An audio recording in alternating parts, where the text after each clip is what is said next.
¿El proyecto de Carrió de cerrar la AFI es un proyecto del gobierno? Es un proyecto de Carrió. Por definición todos los proyectos que nuestros dirigentes plantean son de ellos hasta que se discuta en el ámbito apropiado. Y hoy no ha habido un debate en Cambiemos sobre eso. ¿Qué pensás de la posibilidad de cerrar la AFI? Parece que es un gran desafío el tema de los servicios de inteligencia en la Argentina. La AFI fue creada hace muy poquito tiempo por el gobierno anterior, antes de irse. Hay una dimensión internacional que justamente parte del recuperar el vínculo con el mundo ha sido generar cooperación en materia de inteligencia para la prevención del narcotráfico, del terrorismo particularmente. Y entonces hay que tomarlo muy en serio de que un país necesita una agencia que trabaje los temas de inteligencia, lo cual no quita, obviamente, todos los problemas que me consta que arriba se ha trabajado en todo este tiempo para tratar de profesionalizar, para tratar de evitar cualquier mala práctica que ha habido en el pasado, centralmente porque, a diferencia del pasado, no hay una decisión del gobierno de usar esos servicios de inteligencia para lo que no corresponde, sino que están usados para lo que corresponde. Eso no quita que hay que seguir pensando permanentemente cómo es la mejor forma de hacerlo. O sea, la posición del jefe de gabinete no es hoy prescindir de los servicios inteligentes. Como país no lo puedes hacer. O sea, hay un tema, primero hay un tema legal, pero segundo que hay un tema internacional. Vos no podés no tener una contraparte de las oficinas de inteligencia del mundo, salvo que quieras quedarte afuera de la comunidad internacional, y eso sería un problema. ¿Qué verosimilitud le das a la denuncia que investiga el juez Ramos Padilla en la causa de Alessio? La verdad que no, yo no me toca opinar sobre la cuestión de la denuncia en sí, me parece que tienen que investigarlo. Lo que sí, en su momento fuimos críticos de la idea de, en una investigación en curso, que un juez salga a comunicar desde ese lugar. Nos parece que es muy importante en este camino de independencia judicial que estamos tanto trabajando y tratando de cuidar, que los jueces particularmente tengan un grado de responsabilidad muy grande sobre el proceso. Entonces, dado que es un tema muy delicado, es muy importante que el proceso sea muy correcto, ¿no? Pero digo, ¿te da verosimilitud la posibilidad de que un personaje que no se sabe bien qué es, un pseudo abogado, pseudo servicio, pseudo apretador, pueda haber, en nombre de un fiscal, haber intentado conseguir un dinero para no involucrar en causas cuadernos? Mira, yo lo único que te diría es el recuerdo del caso Ciro James y la causa Escuchas, donde Mauricio estuvo procesado incluso. Uno toma cierta distancia y cierta prudencia porque ve que en esos casos hay metodologías que se empiezan a instalar y a usar y generar la media sospecha, y etcétera, y después al final no había nada. Con lo cual no lo sé, no es suficientemente delicado el tema como para opinar livianamente. A mi entender, me llama la atención y me recuerda muchas de esas experiencias de causas que parecen que son y después no son. Pero si lo son, hay que tratarlo con la gravedad del caso. ¿Los que denuncian que detrás de esto está la mano del kirchnerismo? De vuelta, lo que corresponde es primero saber qué hay, y eso lo tiene que hacer un proceso judicial independiente, transparente, para saber qué hay. No hay duda que el kirchnerismo se sube a cualquier barco que hay para tratar de generar ruido o impunidad, digamos, ¿no? Que es un interés político muy concreto. Pero en este caso puntual yo no tengo elementos ni me corresponde a mí opinar. ¿Qué opinión te merece la no presentación de Stornelli ante la convocatoria de la justicia? Que de vuelta es un tema que corresponde al ámbito judicial. Tenemos que ser muy prudentes con los procesos, porque en todos estos procesos existen argumentos a favor, argumentos en contra, y me parece, lo que sí me llama la atención, o me parece llamativo, es un ataque tan violento a un fiscal mientras hay otra investigación en curso tan grande que afecta a tantos intereses políticos. Eso sí es muy llamativo. Pero respecto al proceso en sí mismo, tienen que opinar los que son las autoridades judiciales. Pero digo, específicamente que una persona sea citada indagatoria y no se presente, ¿te parece que merece algún reproche? ¿Está dentro de la estructura lógica de un proceso? De vuelta, todo aquello que está dentro de la ley son herramientas que cada uno puede utilizar. Lo importante es que defina la justicia si está bien o está mal cada acción. Asumo que si no se presentara un dirigente de la oposición ante la citación de un fiscal, sería condenado por parte del gobierno. Va a ser una situación política. Acá estamos hablando de una situación judicial. Estamos hablando de funcionarios judiciales con investigaciones en curso, con lo cual hay que ser extremadamente cautos respecto a opinar, sobre todo desde el gobierno. ¿Qué opinión te merece la situación personal que denunció y que está muy en debate de la hija del expresidente y su ahora pedido de no volver a la Argentina el día 4? Bueno, como dirigentes políticos todos tenemos que ser más ejemplares que todos a la hora de responder ante la justicia, como este propio presidente ha hecho desde el primer día, mientras era gobierno, ¿no? Cosa que no pasaba en la Argentina, es otro de los elementos de cambio muy, muy fuerte.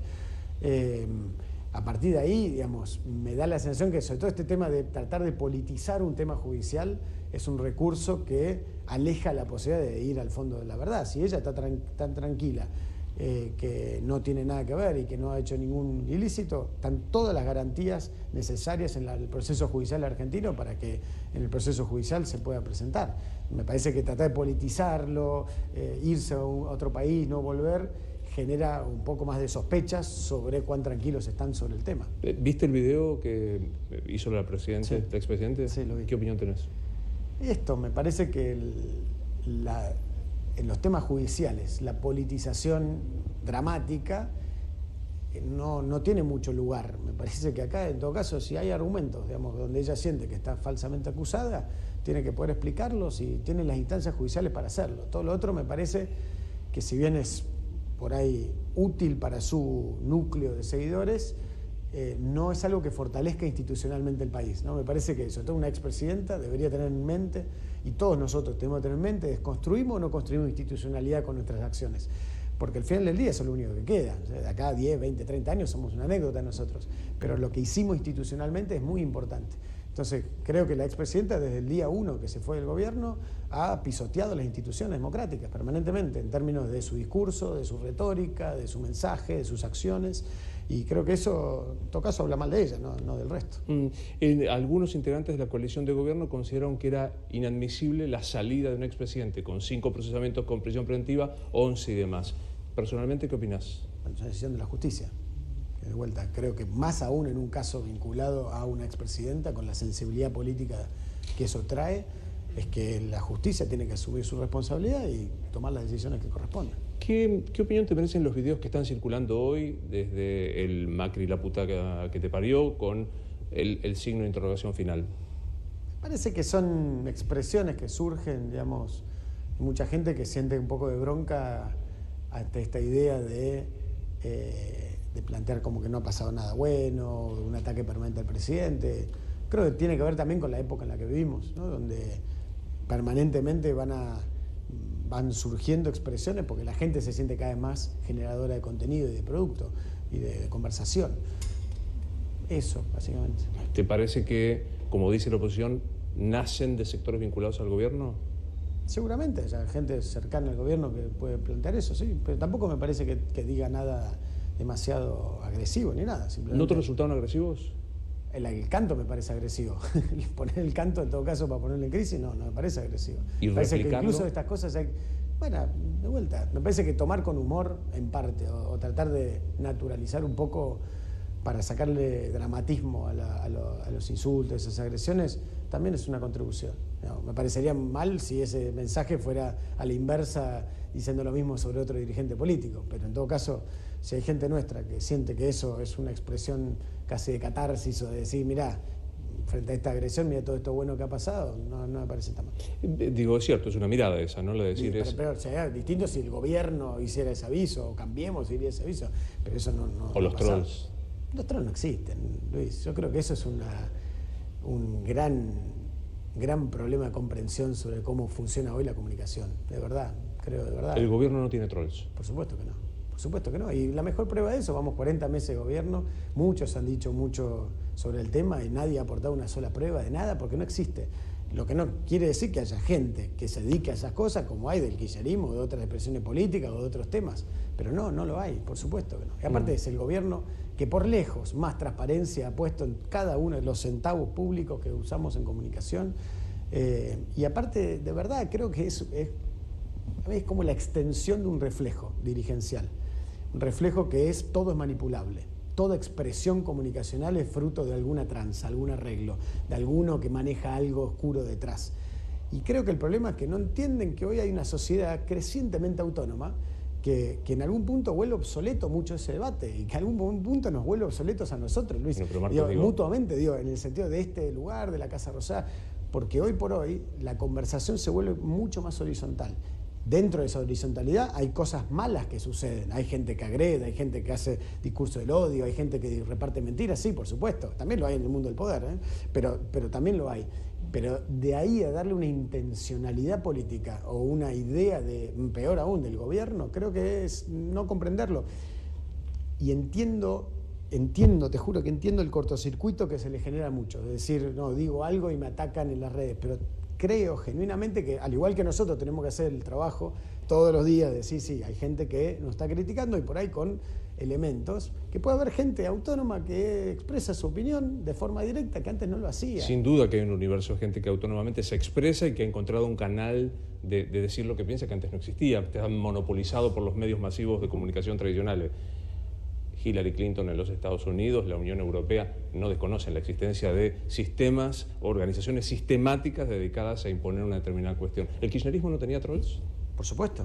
¿Y por qué ustedes no tendrían? Porque nosotros tenemos una transparencia que lo refleja, digamos, el kirchnerismo sabíamos dónde estaban, lo denunciamos, lo pusimos en expedientes judiciales. Acá no hay, porque entonces no es que no podríamos tener, no lo hay, son dos cosas distintas. Vos podés creer o no, pero yo te estoy diciendo que hay elementos concretos para eso.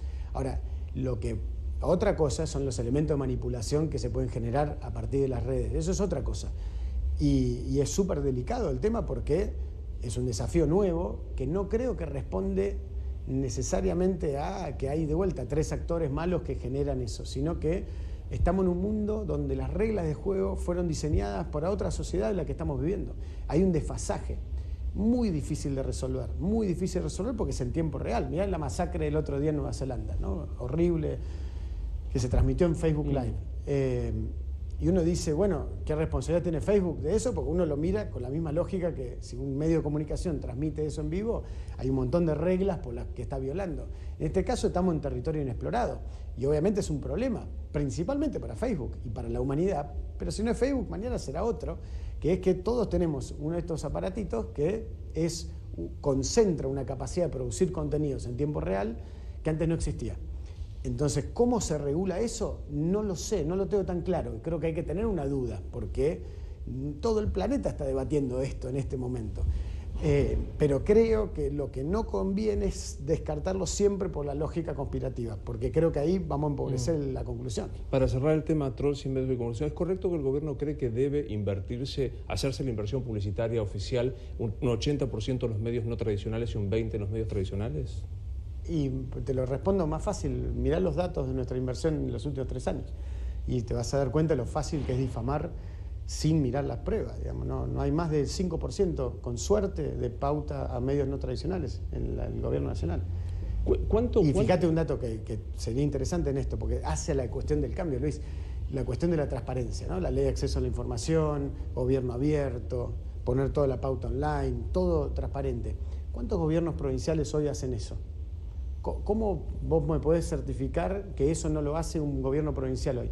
Vos lo querés chequear, vas a encontrarte que la mayoría de los gobiernos provinciales no transparentan cómo invierte la publicidad. Entonces, a veces se genera un prejuicio sorprendente sobre el gobierno más transparente, que más claro demuestra la política de libertad de prensa, libertad de expresión, de transparencia en la publicidad, y nadie dice nada de un montón de otros gobiernos que invierten incluso más plata que nosotros. Yo digo, parte del debate del cambio tiene que ser que entendamos el abanico completo de qué implica el cambio y la calidad, qué implica la calidad institucional y qué implica la responsabilidad de los dirigentes frente a eso y cómo hacer para tener un ecosistema que vaya en esa dirección, ¿no? Y creo que estamos todavía lejos, pero estamos mucho mejor que hace 3 años atrás. Las declaraciones vuelta de Elisa Carrió diciendo que hubo un golpe de Estado en la Corte Suprema, ¿las hacen propias? No, de vuelta, son sus expresiones. Nosotros ya hemos dicho claramente que lo que es la vía interna de la Corte Suprema es un tema que tiene que administrar la Corte Suprema. Obviamente un dirigente que está en el Parlamento, que tiene otro tipo de responsabilidad, lo puede incluir en su diagnóstico político. Desde nosotros como gobierno nos toca la relación institucional y no podemos llegar a esa discusión salvo que tuviéramos un elemento concreto y lo diríamos, ¿no? ¿Hay una mayoría peronista, Rosecrans, Rosati y Maqueda en la Corte? Mira, yo quiero creer que no se mueve por sectores políticos una Corte. La Corte Suprema, que hemos trabajado mucho para tratar de prestigiarla, darle su espacio en nuestro diseño institucional como república, tiene que estar mucho más allá de la coyuntura política. De vuelta, más allá de todos los rumores, de las cosas que se dicen y demás, yo quiero seguir creyendo y cada vez que tenemos reuniones institucionales con ellos, como tuve hace 10 días, y hemos instaurado como mecanismo, creo que es muy positivo, que tenemos que tratar de lograr salir de esa dinámica, porque es muy complicada porque debilita la confianza en las instituciones, ¿no? Si todo es una discusión política y coyuntural, en nuestro Tribunal Superior, que es el que tiene que velar por la ley, tendríamos un problema grande. ¿Querés seguir creyendo que hay independencia política y no hay un viso político? ¿Querés seguir creyendo? ¿Estás seguro? Yo no solo quiero seguir creyendo, estoy convencido que, al igual que en todos los demás temas, que la Argentina es un país lleno de contradicciones, un país que quiere salir de un lugar de profundo fracaso durante mucho tiempo, y que arrastra comportamientos, y arrastra dificultades, y arrastra debilidad institucional, pero que tiene una intención de ir hacia un lugar distinto en términos de esto. Y creo que en el medio pasan situaciones que a veces te hacen dudar y otras que te hacen tomar aliento, porque el trabajo que hemos hecho con la Corte en el combate al narcotráfico es extraordinario, por ejemplo. Hemos hecho y es uno de los temas centrales que claramente hemos podido lograr articular. Y por ahí hay otros temas donde por ahí tenemos visiones distintas, pero claramente el día que yo piense que hay que tirar la toalla sobre la intencionalidad de los actores, creo que ahí tenemos un problema más grave. Hace 15 días dijiste en una entrevista en Clarín en Nación que no tenías claro que eras Labaña, que era Roberto Labaña. Pasaron 15 días. ¿Tenés claro que es Roberto Labaña? Tengo claro quién es y lo conozco. Y lo que no tengo claro todavía es qué quieren expresar políticamente el sector en el que está él, en el que está Sergio Massa, Pichetto, Urtubey. Escucho cosas distintas. Y creo que ellos, sobre todo, tienen que hacer el trabajo de poder clarificar qué quieren, ¿no? En términos de, sobre todo, del tema central, Luis, que es cuán transformadores y decididos a cambiar la realidad están o no. Porque esa es la única discusión hoy, creo, en la verdad, en la Argentina. Y con muchos de ellos hemos podido acordar muchas cosas que se han convertido en transformaciones concretas, y por ahí con otros menos. Pero ahí esa es la única pregunta, que de vuelta va más allá de las personas. La Argentina necesita seguir transformándose muchísimo. Primero, para alcanzar los 20, 30 años que tenemos de retraso con nuestros pares. Y segundo, porque estamos en uno de los momentos de mayor transformación de la historia de la humanidad, acelerada al extremo, con lo cual lo que era el mundo hace 5 o 10 años no tiene nada que ver con lo que va a ser el mundo dentro de 5 o 10 años. Entonces, dentro de eso vamos a cambiar las prácticas económicas para generar más competencia, más apertura, más transparencia, vamos a generar una estructura tributaria más liviana para la gente, así se genera empleo privado, inversión, vamos a fortalecer la calidad institucional y generar realmente una lógica democrática más profunda, vamos a combatir el narcotráfico y la inseguridad, o no, o algunas cosas sí, otras no. Bueno, cada uno lo diga, pero esa es la batalla de este año, es una batalla que va mucho más allá de la coyuntura. Cuando asumió el presidente dijo que pensaba en la idea de un peronismo o una oposición democrática, digamos, Labaña representa... Julio Cobos dijo, Labaña es un buen candidato, ¿compartís? No, es que de vuelta no se trata de mi parte, como jefe de gabinete, calificar a los candidatos. Los votantes van a definir si es un buen candidato o no. Yo lo que creo es que todos ellos, los que quieran expresar un peronismo distinto, más moderno, más democrático que lo que es el peronismo kirchnerista, tienen que hacer un trabajo ellos con la sociedad, no de hablar mal del gobierno, decir que el bolsillo está mal, ya todos sabemos los problemas que tenemos, sino de cuáles son las herramientas concretas que creen que hay que usar e implementar para salir adelante como país. Me parece que ese es el debate. Si reducimos la política a personas, empobrecemos la política, creo. Y por eso en su momento nosotros, yo lo planteé también como una visión que me preocupa ciertas cosas, de que ese peronismo se vuelva parte de una visión conservadora, porque no hay nada que conservar en una Argentina que tiene que transformarse mucho. Obviamente sí, los valores, pero tenemos que cambiar, y en eso yo siento que ellos se paran muchas veces mucho en la discusión del bolsillo, que obviamente es de manual. No es menor. No, por supuesto, y aparte es natural, porque hay mucha gente que está pasándola mal, o gente que está preocupada, o gente que está angustiada por eso. Ahora sí estamos convencidos que es mucho más integral la discusión. Si vos no incluís en la discusión la calidad institucional y cómo se hace política, el vínculo con el mundo, el combate al narcotráfico, la inseguridad de las mafias, la energía y la infraestructura, el desarrollo humano, la educación y demás, si no incluís todo, pifiás al diagnóstico. Claro, ahí yo tendría que decir rápidamente con cifras. 32% de pobreza, 1 de cada 2 chicos menores de 14 años es pobre, caída de todos los índices industriales, inflación del 47%. Digo, me parece que esto suena interesante desde el punto de vista de un país que tiene resuelto lo elemental. Nuestro país está el 30% de su gente en estado de pobreza. Es que lo elemental primero es discutir cómo vamos a solucionar eso. Con un gobierno que sea ladrón, que sea mentiroso, que sea corrupto, que sea autoritario, nunca vas a resolver esos problemas, para empezar. Entonces lo esencial es que podamos tener la libertad de poder conversar en este momento. No es algo secundario. Muchas veces se lleva a la discusión de que lo único esencial es el bolsillo y todo lo demás es secundario. No. Digamos, no hay manera, porque te puedo dar otras cifras. Una recesión cada 3 años en el último siglo. 60% de inflación promedio en la Argentina en el último siglo. Uno de los 8 países con más defaults de la historia. El default más grande de la humanidad la tenemos en el 2001. Entonces, el problema económico de la Argentina surge, a mi entender, centralmente por una concepción de la democracia, por una concepción del poder. Muchos han usado estos lugares donde estamos nosotros para beneficio propio, de distintas maneras, o por ego, por plata, por lo que sea. Y otros por ahí han intentado hacerlo, pero no han logrado enganchar una dinámica económica que permita un progreso de largo plazo. Pero entiendo, digo, legitimar un fracaso económico con los fracasos anteriores. No estoy diciendo eso. Primero porque yo no creo que estemos ante un fracaso económico. Si querés, vamos a esa discusión. Vamos a esa discusión. Yo creo que si vos mirás, primero, dentro del capítulo, la Argentina es un fracaso económico, ¿no? De manual, en el mundo se estudia, o hay un caso de fracaso económico, es la Argentina. Entonces, la discusión, en todo caso, el desafío de Cambiemos era si superábamos esa historia de fracaso y salíamos de esa situación. No es que inventamos la pobreza, la inflación o la desocupación en la Argentina, creo que estamos de acuerdo. Bien, nuestra mirada es que nosotros hemos comenzado un camino estructural, de raíz, de fondo, de ir no por los atajos, sino por las soluciones estructurales, que claramente nos está llevando más tiempo y con más dificultad de lo que previmos y de lo que dijimos. Y eso es nuestro problema a asumir, ¿no? Dijimos varias veces que esto iba a ser así.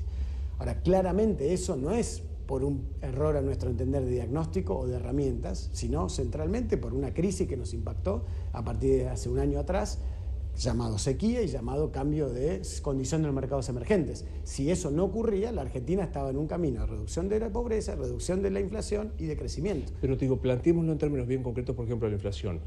En octubre, no del año pasado, el anterior, se firmó un presupuesto que llevó la firma tuya y del resto del gabinete que decía 10% de inflación. Se corrigió al 15, entre el 15 y el 20 y fue el 47%.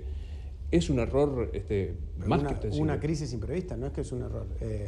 Hay dos cosas distintas. Las metas de inflación fueron demasiado ambiciosas para el camino fiscal que nos trazamos. Fue un error. Eso fue un error. En el 2000, cuando asumimos... ¿La meta o la política aplicada?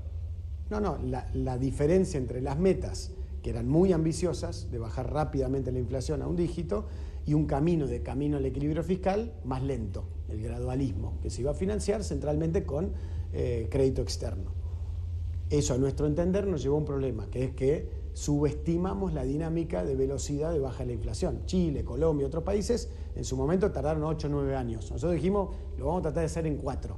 Nos equivocamos, no lo podíamos hacer en 4. Y eso generó un problema de credibilidad. Mucha gente dice, pero pará, vos me ibas a decir esto. Ahora, esto va de la mano de lo que fue la crisis externa del año pasado y la crisis de la sequía. Hoy vemos, vos lo verás en Rosario, lo que implica el movimiento económico de los 9.000, 10.000 millones de dólares que no entraron el año pasado, ¿no? La sequía. Pero la combinación de eso fue la crisis de los mercados emergentes, que es que de una torta de plata que iba a los países emergentes se cortó a 1/10. Y nosotros éramos un país que más necesitaba eso. Ahora es curioso, vos fíjate, crisis del tequila, en el 95 pasó algo parecido, se cerró el crédito externo, la Argentina pasó de 9 a 18 puntos de desocupación. Crisis del 2009, caímos 6 puntos del PBI, la crisis del 2009 también hubo sequía. Pero en ambas crisis, pero sobre todo en la crisis del 95-98, todos los países emergentes cayeron en crisis. Esta vez no. Entonces uno se pregunta, ¿y cuál es la diferencia? Que ellos hace 20 años hicieron los deberes que estamos haciendo nosotros ahora. No es menor porque es complejo para la gente también, porque sí, está bien, pero bajame el producto en el supermercado. Es que lo dijo el presidente. Sí, está claro. El presidente prometió en campaña que era una tarea sencilla, bajar la inflación. Está bien, pero el presidente también aclaró y explicó lo que nos pasó el año pasado. Y gracias a que el presidente tomó las decisiones que tomó, con coraje, con claridad, no mintiendo, no buscando culpables, es que la Argentina evitó una crisis estructural como la que podría haber tenido en el 2001.